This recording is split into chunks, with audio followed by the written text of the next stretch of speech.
Hey, everybody. What's going on? It's your boy, Morgan Brochies, being joined by Quiet Joe. And today we are not doing these accents anymore. Joined with the man himself, the man of the hour, Jonathan Briefcase. Thank you both. I'm delighted to be here and very flattered and nervous and excited and just happy to finally see you in person. Well, it's great to have you, John. It's great to have you. And as we mentioned, we've got some limeade made with your own recipe. Cheers. Cheers. I've got bottled water because I'm in the Mustang and nothing in the Mustang. Okay. All right. Sounds good, John.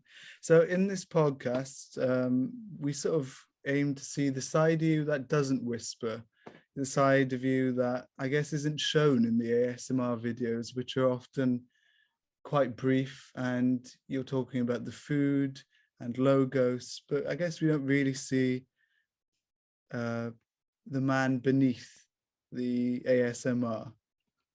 Do you agree with that? I would. I very much enjoy my episodes as I present them, and it's a real treat for me to be able to do most of the episodes in a whisper. The strange thing is when I started my channel, I had no idea where things were going to go, and people kept telling me how comfortable and relaxed they felt from me whispering. It's like discovering you speak another language that you didn't know you spoke. And then I just started realizing, oh, if I quiet things down and whisper, it relaxes people, and in some instances it helps people. But that's very much my presentation in my episodes. In my real life, though most people who don't know me would say that I'm shyer or more quiet than they expected, once they get to know me, they see that I can talk a lot. And so you have full permission if things go too long, just to reel me back in. Okay, sounds good. So as you mentioned, you realize about whispering and sort of creating ASMR. How did you first get started watching ASMR? How did you discover ASMR? Because for a lot of people, it's a sort of weird experience. Me and Joe have had our introduction to ASMR was quite odd, and I guess we can talk about that later. But how did you discover it? Sure. I was very late coming onto technology. I don't think I had a cell phone, a smartphone, till 2011 or 2012, and only at that point did I start watching things like YouTube. And as I watched, I would just come across random things that I had no idea existed, such as ASMR. I had never heard about that. I think the first ASMR artist that I heard and I liked and I subscribed to was a young woman named Heather Feather. Oh. And she used to, back in the day, she used to do very extended, very elaborate role plays as someone who worked in an apothecary, or someone who did some very strange things in the context of what she was presenting in terms of role plays.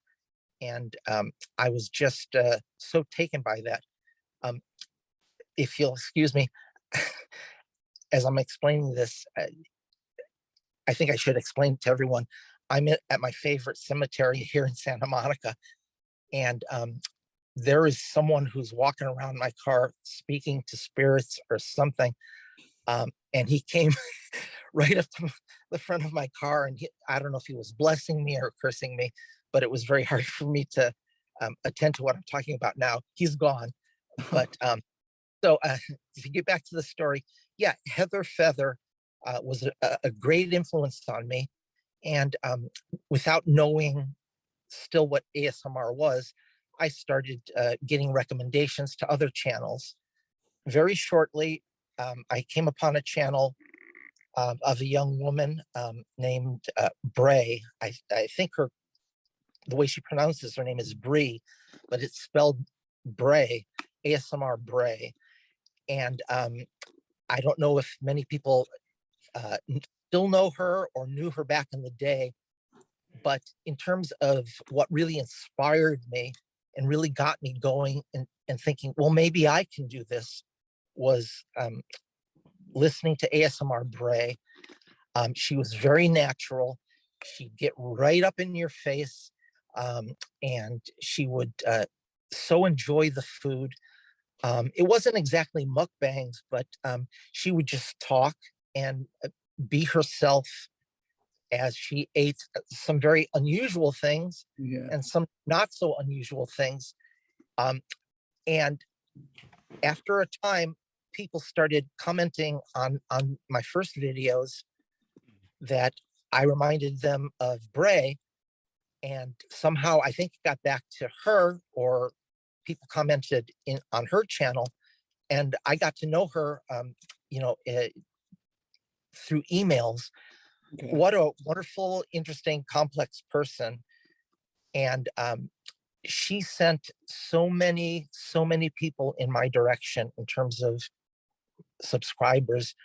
I've never been in this I've got no problem with people monetizing ASMR or monetizing YouTube videos, but my intention never ever was to do this towards making any type of money. And so I was content to have 10, 20, 100 subscribers. And then all of a sudden, because of Bray, I would get maybe 10, 20, 50 new subscribers per day. Mm-hmm. And after about a month, I went from 50 or 100 subscribers to, a couple of thousand subscribers. Oh, yeah. And it really took off. And as I said, I found something that appealed to me, that seemed to make other people interested. And I took it from there. And a lot of what I did in many ways was an homage, or a lot of things that I did. It would be easy to see that maybe I was going in the footsteps of Bray in terms of how I did my videos, but very much it became apparent to me that I had to find my own way to do things. And of course, I introduced Logos Kitty, the love of my life. Wow. And though people interact with me on my channel, I'm still convinced that it's any success I have is beyond the help of Bray, has been because of Logos. Mm-hmm. So that's how things got started. And shortly thereafter, I started getting to know. I felt and I feel it was very important to make a connection with people. So insofar as I can do it, I don't have 20 or 100,000 or 500,000 subscribers. I've got about 7,500 subscribers. And it's been very easy, and it's been a pleasure for me to actually interact and respond to comments. And insofar as I can do that, I try to respond to every comment. Mm. Well, that's what. Yeah. That's kind of something which you notice from your channel is a community. Everyone who comments, it feels like you know everyone. Who comments, as if you have a friendship with each individual viewer. It's really nice, because it feels like it's a sort of community of people who come together to be relaxed by your videos. Very, very much so. I always say that I get back at least as much as I put out there. Making the videos, for me, it's a creative outlet, but also the interaction with people. I know it's sort of a cliche to say, that one has internet friends, and how, are they really friends? But insofar as I can do that, I want to know that whether their interest is ASMR, the fact that they're spending minutes or a portion of their day, interacting with me or seeing what's happening in my world, I'm very touched by that. And I'm very happy to consider it a community. Early on, it was not always like that. I had, once people started finding my channel, I ran into,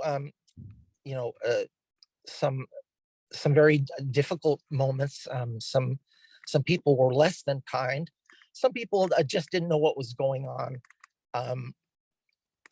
It seems that a lot of the people who are from Asia who found my channel, for some reason, thought that I was an old lady, and I'm not sure what I'm doing or what I did to present that to them, but very often, I don't know whether it was innocently or jokingly, people would refer to me as grandma, or sometimes as sometimes that they would say, "Can I call you grandpa, or can I call you uncle?" And I said, "Why not? Why not? You're watching. It's your time."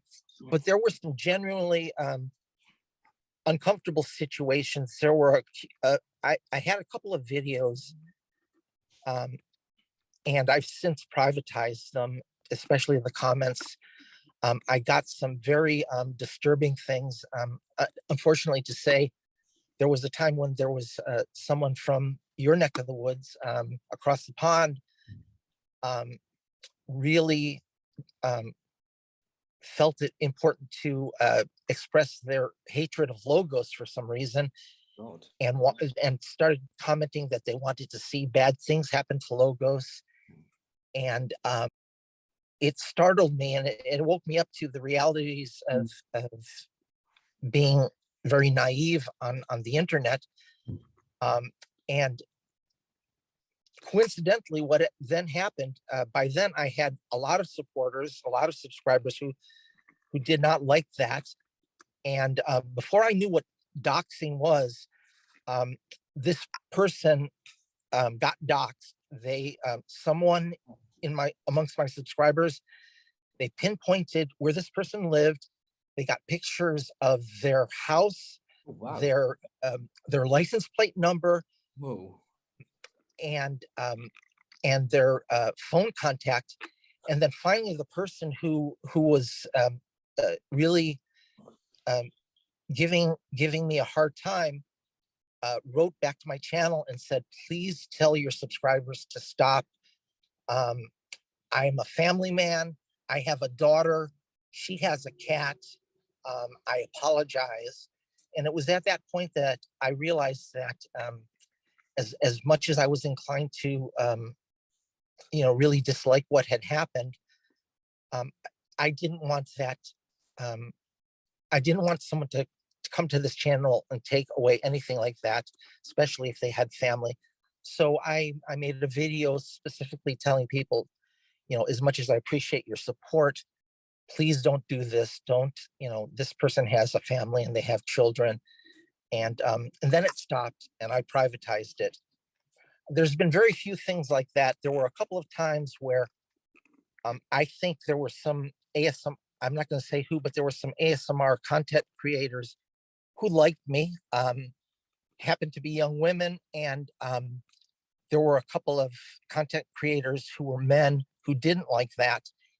And for a period of about 4 or 5 years, anytime I would put out a video, immediately 2 or 3 people, every video that I put out would put a dislike on it, and they would never show themselves or put anything in the comment section.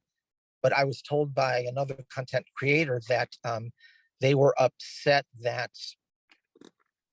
I got along well with with one of an ASMR artist, Mm. and this was sort of their punishment to me, that they were going to, dog every video that I had, even when it was just a video of logos. And that went on for several years. I don't know what happened to the people who did that. I think they've eventually got bored and moved on. But since then, I've had primarily positive experiences. Well, that's great. I mean, it's a cliche, obviously, saying people hide behind a screen, but it's so true. I mean, that man who was threatening to, harm your cat, and he was a family man, as you say, what good people just use platforms like this to just spew all of their hatred inside of them and their anger out, don't they? It's a method for them to do it, and they can do it anonymously and not feel the repercussions behind it.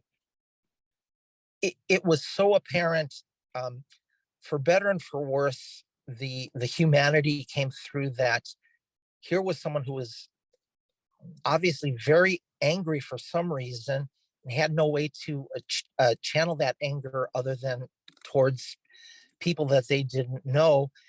And that's a very human thing.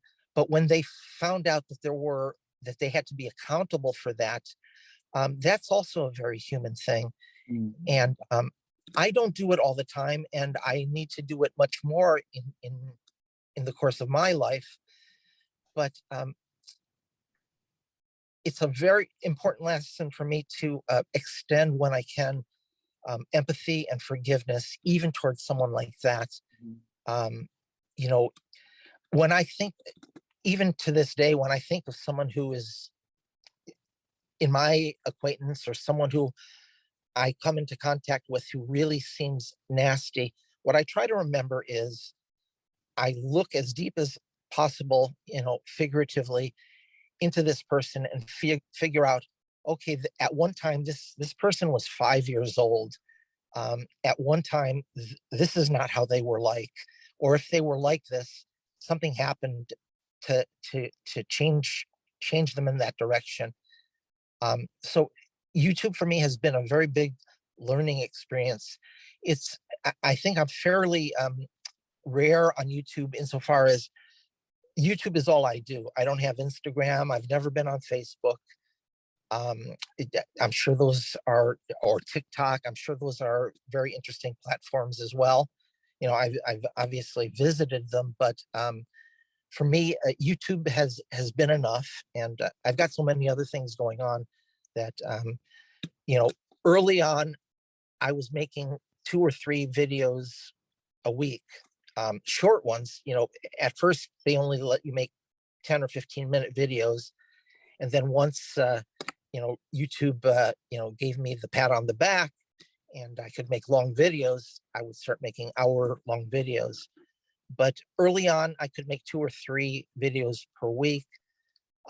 Since then, since life intruded and health intruded, and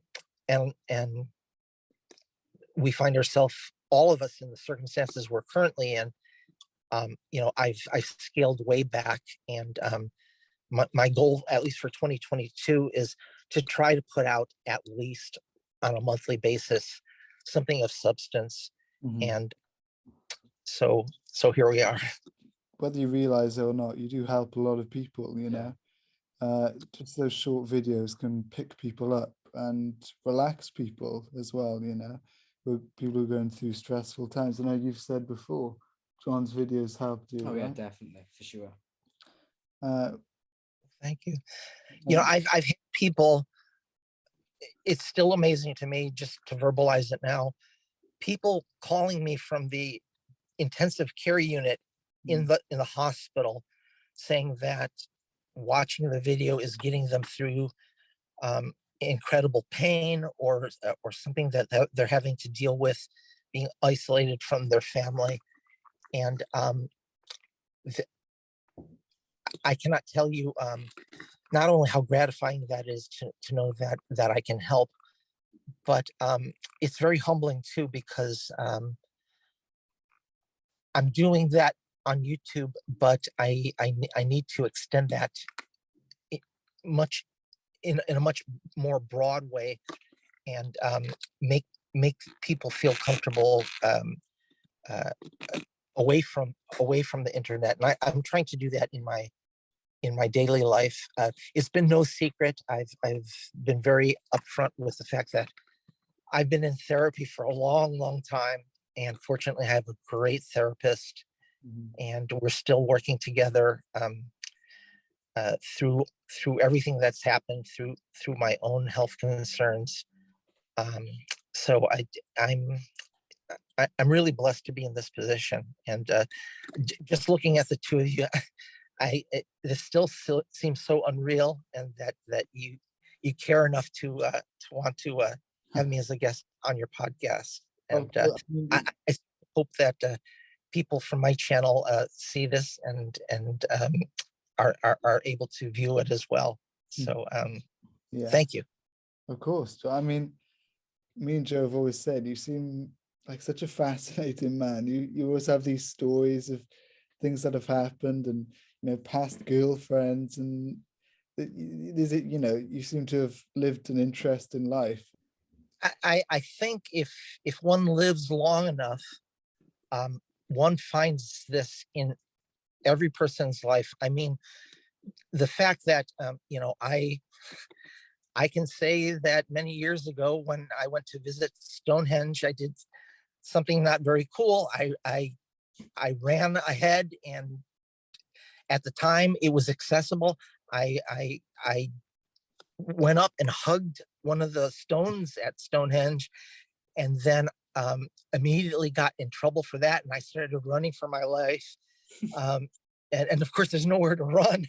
Um, and yeah, so I'm not really welcome there anymore. But I've been to Stonehenge. I've participated in I've been given a in a naming ceremony. I've been given a name by Lakota elders in South Dakota. I've participated in very unusual uh, ceremonies, whether they're in my involvement in masonry or other things that I have to be a little bit more discreet about. I've been in a lot of bands early on in my life, and I continue, though I'm not currently in a band, I continue to enjoy um, doing some creative output in that way. I love to cook. I've been blessed with, I tried to actually count how many relationships I've been in, and there have been a lot, and there's a lot of stories to cull from that. Um, but there's also some things I will say that I won't exactly say they're regrets here on YouTube, but I sure wish the outcome had happened differently. I'll use an example, and I'm going to be very vague about it, but um, I had someone who was a subscriber, a very dear person, who was suffering from a disorder. And I thought, because both on YouTube and away from YouTube, I'd had established a connection with them, and I thought that I was helping them. And then they just disappeared. And for a long time, I felt very responsible that if I had tried harder, um, I don't know what happened to them. I don't know if they're living or not, but that I felt that I should have done more. And to this day, I still, in my comment section, though I pay attention to every comment, I always look for one or two people who I know that I I I don't know what happened to them, and if they would just tell me that they're okay and that they've moved on, that's fine. But I have a sense of responsibility when um, I think that I can help people, and then they go away. And I just get left with the feeling that maybe I could do more. And so I approach each of my episodes as with as much humility as I can muster. And I will say this, that if, as with all aspects of my life through to the present, I think the one lesson that I've really learned is having to deal with the fact that life will throw things at you and humble you. They may be of good consequence, they may be very difficult, but life will find a way to humble you. And I think, at least for me, it's at that point that you're humbled. You know, I've had a catastrophic stroke in 2016 where I thought I certainly wouldn't ever be on YouTube again, much less walk again, much less be in my Mustang, much less be talking with you. It could have turned out so differently, but life throws things at you that humbles you, and you realize, okay, it's a very tenuous thread. We try to make that thread as strong throughout our life, and anytime we can find a way to make connections, it builds that thread. But on the other hand, life is very tenuous, and if one thinks that one can get through all of this without in some way being humbled, and I don't say that in a derogatory way, but you know, everything that is not inside of me, you know, I have very limited control over. So the things that are inside of me, I try to exercise that control as genuinely as possible. Mhm. Probably much more than you needed to hear, but that's what I had to say. I don't want to be a Captain Bring Down here. You know, I know. we can talk about much more cheerier subjects. Today is a good day. When I became and you can correct me if I've got any part of this wrong because it's been a number of years. But I think initially, before I knew you as Morgan and Joe and as the Briefcase Bros, I think you came, I became aware of you through the persona of the turquoise alien. Was that you? Yeah. Oh, yeah. wow. Yeah, that was me. Okay. So that's when I first became aware of your presence. Yeah. And I do my best to try to make a mental note when someone sticks out, whether it's through a comment, but I became aware of your presence as the turquoise alien. Then all of a sudden, you know, you informed me that, and I won't say you necessarily asked for my blessing, but you told me that, hey, you were creating this channel, you know, dedicated to Jonathan and Logos called the Briefcase Bros. Yeah. And absolutely tickled about that. And when I first came upon your channel, it was so much different than what I was expecting. It was very raw, and you know, you had things going on in terms of writing. There was like a new wave song that you were doing of JBLK. That's the one. yes, Jonathan Briefcase and Logos Kitty. Yeah. And as it progressed, you found ways to I don't know, it's through Photoshop or whatever, put hats on my head, and all the time, very much realizing on my part that it was very well intended and in good fun, and I absolutely loved it. And anytime I have the opportunity on my channel to recognize how much, you know, delight I take in that type of interest, very happy about it. Now, for people listening or watching right now, what I don't think I've yet mentioned was initially when I came upon the Briefcase Bros, with your non Wales accent. Mhm. And it being so long ago, it was at least 5, 6 or more years ago. I thought the Briefcase Bros were in what we here in the States call elementary school. I thought you were about 8, 9, maybe 10 years old. And I thought, oh, wow. You know, I've had young people, you know, comment on my videos before. Most of the time, if I get a really young viewer, at least early on, what they would ask me, and it was very innocent and cute, they wouldn't say, are you a man or a woman? They would say, are you a boy or are you a girl? Mhm. And so when I came upon your videos, your voice just sounded so young. I thought, oh, I've got these really young viewers. And then the next time you informed me that you had an upload, I checked out the video, and then all of a sudden there was this deep voice, and I didn't know what was going on. Yeah. And of course, to complicate matters was initially, Morgan, I thought Quiet Joe was a part of your imagination, and you always throw things to Joe and then say, "Oh well, Joe, you know, Joe can't comment right now. We're having some audio difficulties." I really thought that you know, for not for a few days, for a long time, I thought Joe was you know, your imaginary friend. And then when I finally found out that lo and behold, there was actually 2 people in 2 different bodies, Yeah. I was very pleasantly surprised.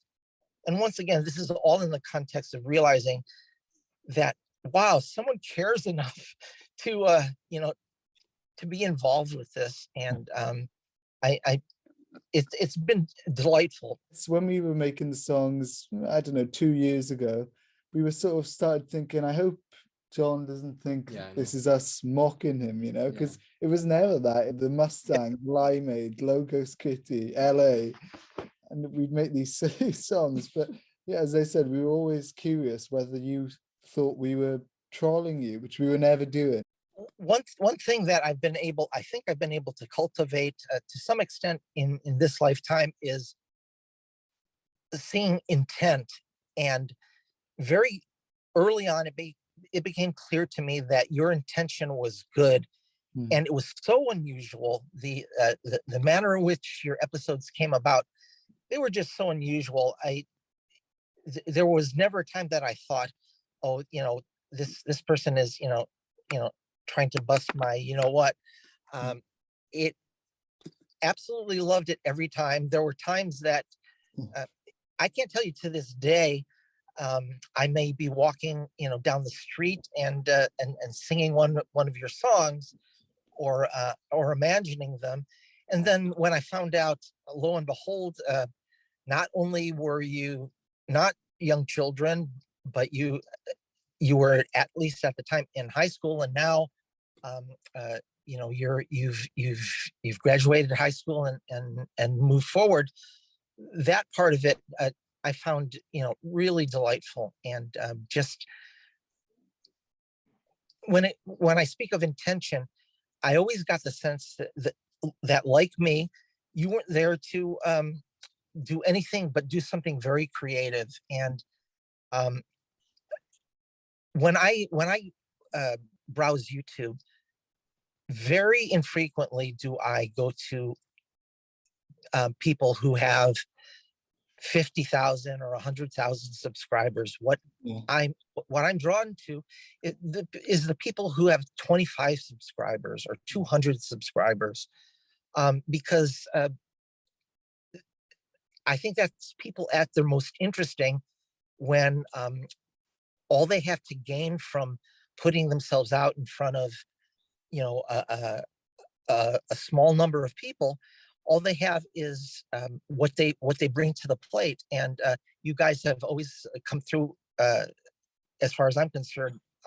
For me, I know a couple of times when I've directed people towards your channel, I think I got a couple of comments back about you know, what is this, and I always tried to make sure people understood that you have my my tacit approval, and you always will, you know. Oh, that's nice.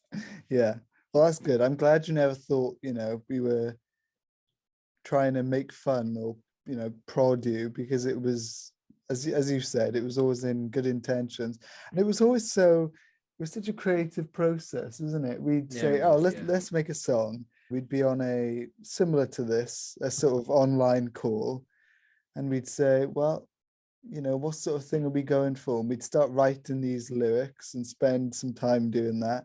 And then we'd find some music to go with it, and Joe would work on some stuff, and then we'd put it all together with these ridiculous, hey everybody. I loved it. I love it. To this day, if you included that in every one of your videos, I would be happy.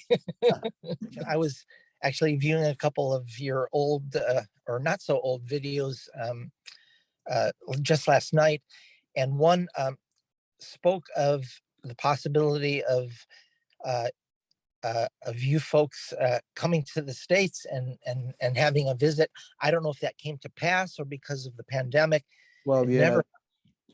But do know, if you make it to the States, you've got a standing invitation, to come see me, and lunch or dinner or all the above will be on me. And thank you. I would love to see you guys in the States. Maybe I'll get to Wales someday, but you guys are young, and probably, I don't know if you've been to the States before, but if you haven't and you plan on coming, don't come to the States without not stopping by to see Jonathan and Logos. I've been to Scotland. I've been to England, as I mentioned. I think I was also a second time in Scotland when I went to France. I've been to France a bunch of times, but just hard to really make definitive plans. And also I have to, account for Logos.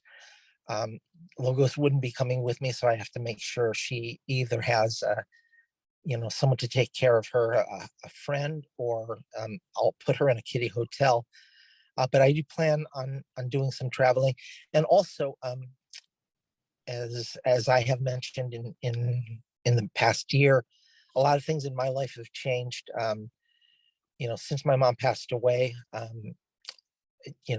I'll just say in with much decorum, and I won't be vague about it, but my mom did something very wonderful for me. She provided for me after her passing, and it does make a difference. I'm in a position now that I wasn't in a position before. Most of any financial concerns that I've had, not that, when you acquire money, then you have to account for it, and then you have to watch it and make sure, it stays put. But, I've been very blessed with now the fact that if I want to travel, I can travel. And one of the first things since, coming into, what I received is, anytime I travel, I'm never going economy again. It's either going to be business class or first class.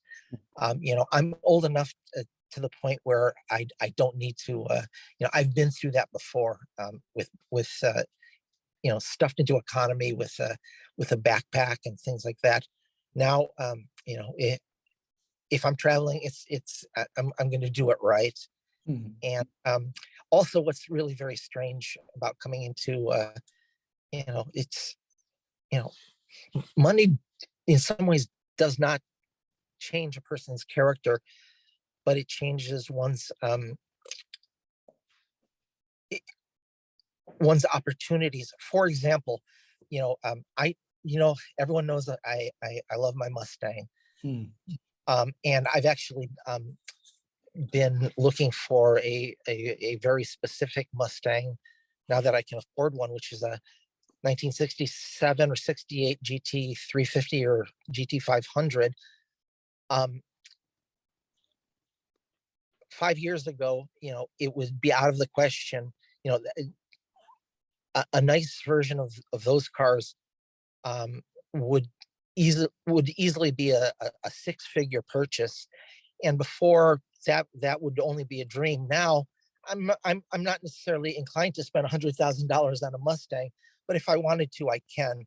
And even on the day-to-day basis, there's been a few times when I've been on the streets or in a parking lot, and I'll see a really nice car, and I can ask someone, are you considering selling that car? And I've got, if I want to, I've got the funds to be able to do that. But the more sobering aspect of that is, now that I have the means, what's the best use for that?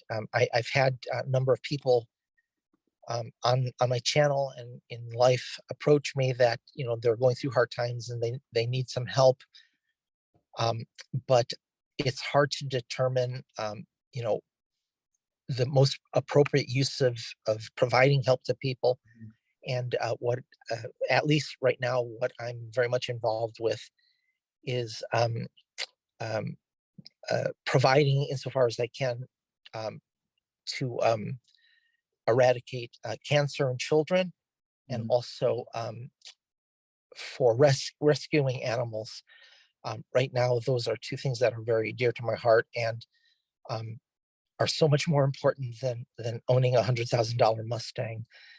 But it does change one's perspective. I can literally, to this day, to some extent, I have to, or up until recently, I would have to count exactly what's on my person in terms of money.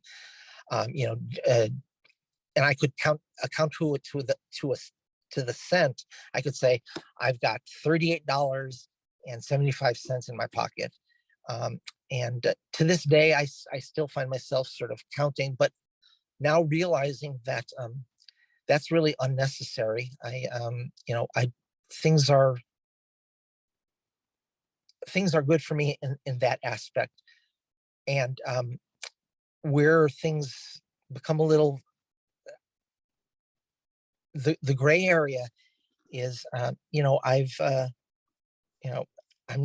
not young blokes like you two. I've lived a full life. I've gone through some health issues. I still continue to, in order to stay healthy, I still have to deal with a lot of stuff. I take 7 medications every day, some twice a day, to make sure that I can do the stuff that I want to do, and I can spend the money where I think it needs to be spent. But I've got to pay attention to those things, and that is a sobering aspect that one is here. I was raised. My father was Jewish, my mother Roman Catholic. I was raised in the Roman Catholic Church, but I very much also relate and have delved into some aspects of Buddhism, where, as I get older, what I find that wherever my journey is going to take me in this world, and whatever comes after that, I don't want to be burdened down by the weight of too much affluence.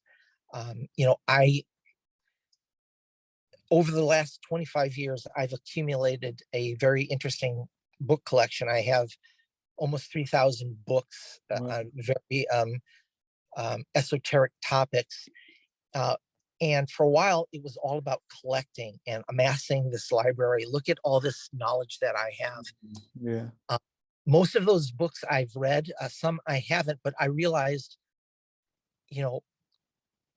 when things move on, I don't want to have all that accumulation. That should go to other people. In terms of mindfulness, that yes, I've led a very interesting life and a lot of stories to tell, but really it's about this current moment. And there was a part of me that was absolutely terrified at the thought of doing this podcast. But you know what? A wiser part of myself said, this is, when will I have this opportunity again? Maybe not at all. The invitation was extended to me from you the same way the universe extends invitations to all of us every day. So I'm very glad I made the choice to be here. Of course, we often associate limeade with you, and because in every video, you have a glass, and your reactions are so strong to the limeade, and it's always amused us. And we were just wondering, I guess I know this is a bit of a drastic change of topic here. Sure. But we were just wondering how you got introduced to limeade. Well, as you might, some people can't tell that I've been told various things by various people that my avatar, my YouTube avatar, people can't figure out what that is. And actually what it is, it's a bowl in my kitchen with various citrus fruits, lemon, lime, orange. And, I've always been partial to lemonade. But usually when I have lemonade, at least in the past, it was most enjoyable if I spiked it with something. But I came across limeade, by accident. I said, well, let me try to find a nice combination of something that I can drink that's both refreshing, but it's also pleasant to look at, to hear.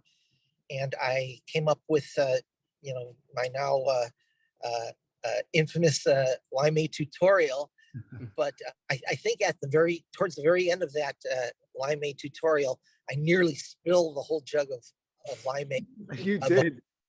But before pouring myself a glass.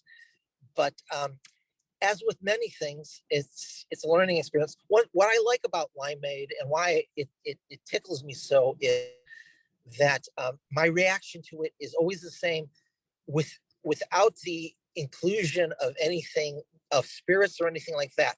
Just to me, the astringent nature of the lime, and ice cold, and just sweetened to taste. It's something that I realized that I could make every day, and I pretty much make it, if not every day, every other day. Mm-hmm. And that sort of acquired a life of its own. So as has been, my channel in and of itself, I don't think it's any secret that my earlier videos, I was an omnivore. I basically cooked and ate anything. And over the years, I found myself really moving towards more of in terms of pleasing myself, not just for the videos, becoming more vegetarian. I like using vegan products, but in to be genuine, I can't really consider myself a vegan because I do still eat dairy. All those cakes and pies that I have for birthdays, they certainly have dairy in them. But more or less, for me, it came down to the fact that as I was cooking and preparing food, obviously things that I would never consider eating would be like dog or cat. But then I started thinking, well, what distinguishes for me the difference between not wanting to eat those things, but I'm willing to eat pork or bacon. Yeah. And then I started, in real life, I met little pigs, and I realized there's an intelligence, there's a consciousness there. And I'm just speaking for myself, and I'm not trying to proselytize. But when I came to that conclusion that it's my perception that pig doesn't really want to go in anyone's oven. And then when I came to that conclusion, then I started thinking, what other things have that type of blurred area, like lamb? I was a big favorite of eating and cooking lamb until I met a lamb. And then I realized there's consciousness there too.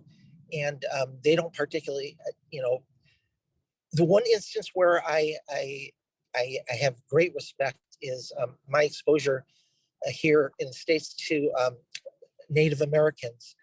That yes, they are carnivores, but when they have bison or buffalo, um, they recognize the sacrifice that animal is making for their sustenance and their warmth and their entire body is used to warm people or to make clothes or to make food.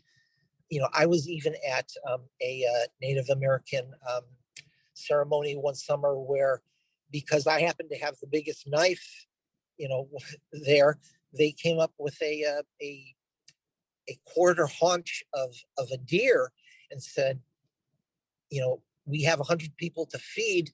We need you to chop this up. And the last thing I was intending was to have this just slaughtered deer right in front of me and that I have to cut it up.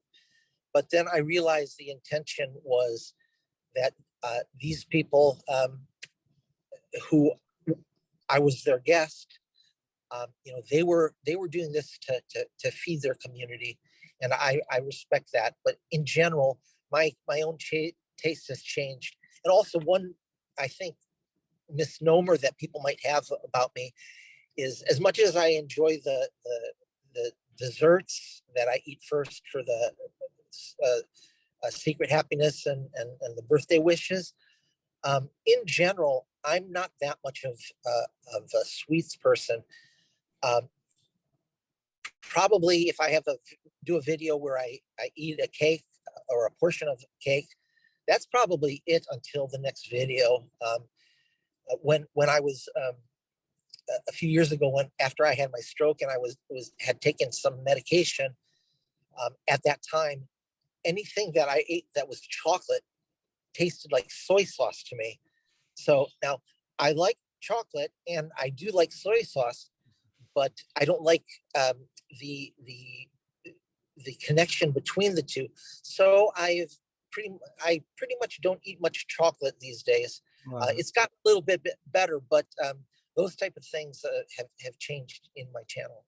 So you mentioned in your emails to us prior to the podcast how you'd been in a band. Yeah. And well, I don't know, that intrigued both me and Jess. We just want to hear some things about that. Sure. Just very briefly, in terms of my musical education, from about age 4.5 or 5 till about 12, I studied very seriously classical piano. And I was set to go to a conservatory in New York. But me being who I am, I realized that it was not going to work out because I have incredible performance anxiety, especially if I'm a soloist, playing classical music. So there went that opportunity. I never pursued that further. Once I moved through high school into college, I very much realized the asset it was in being able to play an instrument and meeting young women. And so between, I think, 17 and 20, I was in a string of bands. This is in Indiana, the Midwest here in the States. And at that time in the 80s, one was really prided, not necessarily about what great songs you could write, but how well you could cover other people's songs. So I was about 2 or 3 years in cover bands that covered Ozzy Osbourne or Zeppelin or Def Leppard. And at the time, I had the high harmonies, and I was very boisterous on my keyboards. I had a very big keyboard rig. We had some roadies who could move all that stuff, and it became and also alcohol being the social lubricant it became very easy for me to slip into this persona of playing in a band. I enjoyed it very much, and having the lubrication of alcohol and being so young, it helped me get beyond my performance anxiety. To this day, though I'm no longer in bands, when I prepare even for a little 2-minute clip here on YouTube, I get anxious, and people tell me that's a good thing, but that's just how things are. In terms of my own playing, as I said early on, I was never in any terribly famous band.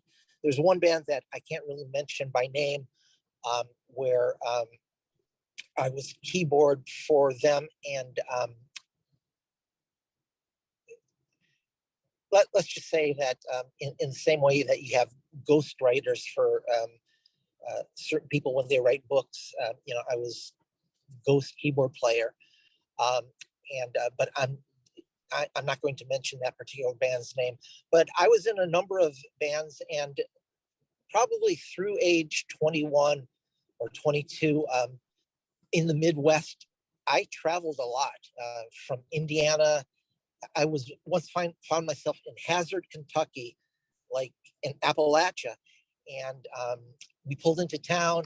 And the first thing the good old boy sheriff came to introduce himself, and he pulled out this gold-plated revolver, and he introduced us to his revolver. He said, "Boys, this is Pearl. Pearl's going to make sure you guys don't get into any trouble." And coincidentally, it being Appalachian, we were wearing spandex at the time, and we looked like we were from outer space, and of course, it was nothing that people there had ever seen before, and it went over very well. But on the way back, going back into the Midwest, we stopped at one bar, and it was a biker bar, and we got so rowdy that the bikers decided that they were going to get us after the performance. We had to have a police escort out of town, and we were such a small band, but it felt so cool to have a police escort out of town. I got into a lot of trouble with a lot of women when I was young and foolish and not humble at all. I remember one occasion where this is in the Midwest. There was we were playing this huge room that had a bar right near where the band was set up, and then they had another bar. And I invited 2 women at the same time to that bar, and one I had at that side bar, and one I had at the bar in front of the stage. And at one point, as we were playing, I think at one point I had to become frontman because the lead singer at the time was delving too much into substances, and he lost his voice. So I went from being behind the keyboards to being a frontman. That was fairly terrifying, but very, very liberating. But I would do things like, and that one gig, both of the women were dancing in front of me, in front of my keyboard rig, and they had no idea that they were both there to see me. And because of the nature of bands at that time, we were able to be escorted out into a green room. And I did, if there's a foolish thing I did with women when I was in my 20s, I've made all those mistakes. I've never been a saint. I've always been a sinner.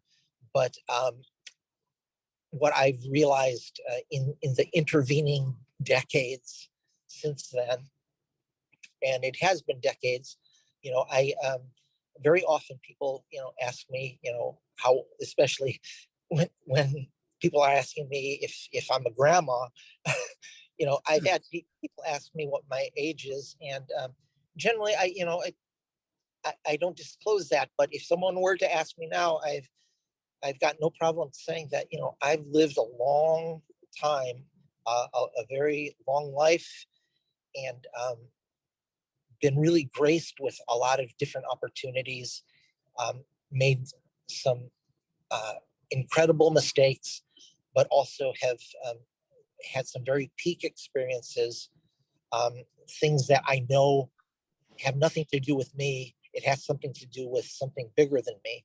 And that's what keeps me going. If, I not only do I consider myself a religious person, but I am also, my spirituality is such that at this point in my life, everything has to be in the context of my spiritual health. My physical health has to be in the context of where I am, in the world spiritually. My mental health, which I've almost a decade been in therapy, and that's a lot of money. I would say over almost 10 years, over 9 years, I've spent well over $100,000 in therapy. For me, it's been worth every penny, Yeah. every penny. But it's, the struggle is real, and Yeah. and I go on, and when I can help, I try my best to do that. And Absolutely. You see that through the videos, John. well, thank you. And I also wanted to elaborate on one small point. When I said, when I first became aware of you guys, and particularly you, Morgan, when I thought that you guys were much younger and were, if not teenagers, even younger than that. Not to say that that I in any way saw that as. Let me put it this way: some of the most important lessons in life that I've been graced to recognize have been from people who are very young, um, very young people and very old people. Everyone in between, we're all just sort of trying to figure it out. But there's a wisdom, to youth that that hasn't yet been burdened with a lot of constraints, and there's a freedom to that. And there's also a freedom that comes with age. I'm not quite 100 yet, but whatever time that I have, I'm going to try to use more wisely and be kinder to people. I spoke a little bit about life being a humbling experience for me, but the one lesson that comes through for me every day is there is a limitless supply of kindness. It's sort of like Niagara Falls, or any body of a Russian river. Um, there's no end to kindness. Um, that the moment you use it or you offer it up, it's refilled. That's at least been my experience. I often look back to there's an old, way before your times. There's a Grateful Dead song that I really love called "Ripple," and basically saying that that there is a well, a fountain of experience in this life that didn't come from anything that we made, or it is bigger than us. And the key is to pass that around, that because once you share that cup, it just opens it up to be refilled again. Mhm. So that's what we're trying to do here on the Jonathan Briefcase channel. And I couldn't do it without Logos Kitty. Logos, just so everyone knows, I always call her a kitty. She's 9 years old now, Mhm. but she's very much a kitty. And every day is a joy. When I leave the cemetery, these humble mortal grounds, um, I'll go back to seeing Logos, and I hope that we're together for as long as we're afforded that privilege. Mhm. And out of curiosity, where did the name Logos come from? Me and Joe have always wondered that. Well, I spoke about growing up Roman Catholic. As I grew older, my sense of Catholicism moved on to Gnosticism. And in Gnosticism, um, which I guess some would call heretical um, Catholicism. I don't call it that, but Gnosticism poses that there is a male and female component to the world. And what regular religion would say is like Christ or light or something that shines down upon us and gives us whatever we find spiritually. You know, there's a lot of symbolism about light. There we go. I was going to say your video went off. Yeah, I'm probably starting to lose some power, so I'll keep this short. Okay. Logos is the Greek concept of the Christ, or of the concept of the bringer of light. And for me, Logos, even though the name is technically male and Logos is technically female, to me, she has always been a bringer of light to me. And so in Greek, it means light. So I guess to finish off the podcast, there's one question we thought we'd like to ask you, which is, from all your experience living on this planet, what's the most important thing of all that you've learned?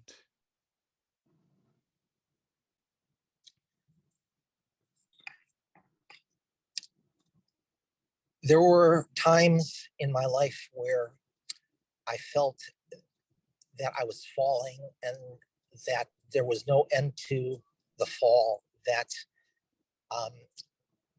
life and its suffering and its pain came down to just when you think you've gotten to the place that you're going to land and hit, something breaks free and you're falling again. I think the most important thing for me is to realize is there, you know, in the same way that there is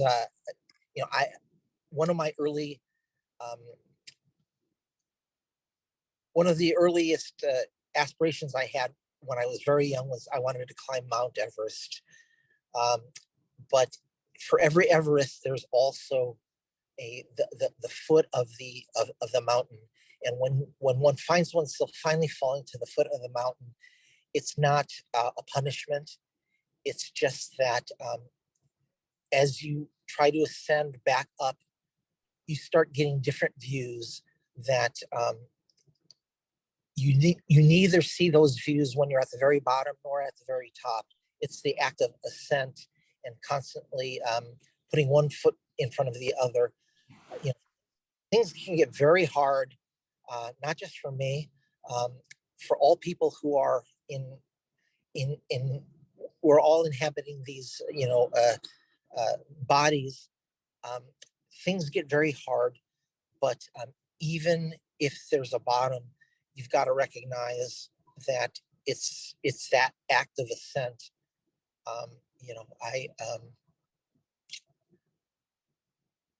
It's not so much learning as remembering that we're something fairly special. I think it was Arthur C. Clarke, I think, who said, two terrifying aspects of life is whether we are alone in the universe or whether we're not alone. And both are fairly terrifying. If we're alone in the universe, that makes this experience so singular and so special that we need to be impelled to do something with the fact that if this is it, that we need to make the best of it. And if we're not alone, then we have something to look forward to. I've been very despondent in my life, but there's help along the way. There's teachers along the way. Two of my teachers today have been you two. I'm so delighted to finally meet you, and I part of that ascent for me is making connections with dear friends, and I don't consider you as subscribers. I do consider you from my heart as my friends. Always will be. Oh, John, thank you, and the same to you. I feel that. I feel that. Uh, And we can do this again sometime. That would be great. Yeah, that sounds wonderful. Yeah. And sometime when you're in Los Angeles, we're gonna have a really good time. Yeah, absolutely. And we need to do that. We need to do that. Well, Okay. thank you so much for speaking to us, John. It's been great to talk to you and see, as we said at the beginning, a different side to you. I will give a big hug from both of you to Logos Kitty, and Thank you. I'm looking forward to seeing how this turns out. It's in your hands. I trust, and good on you for that.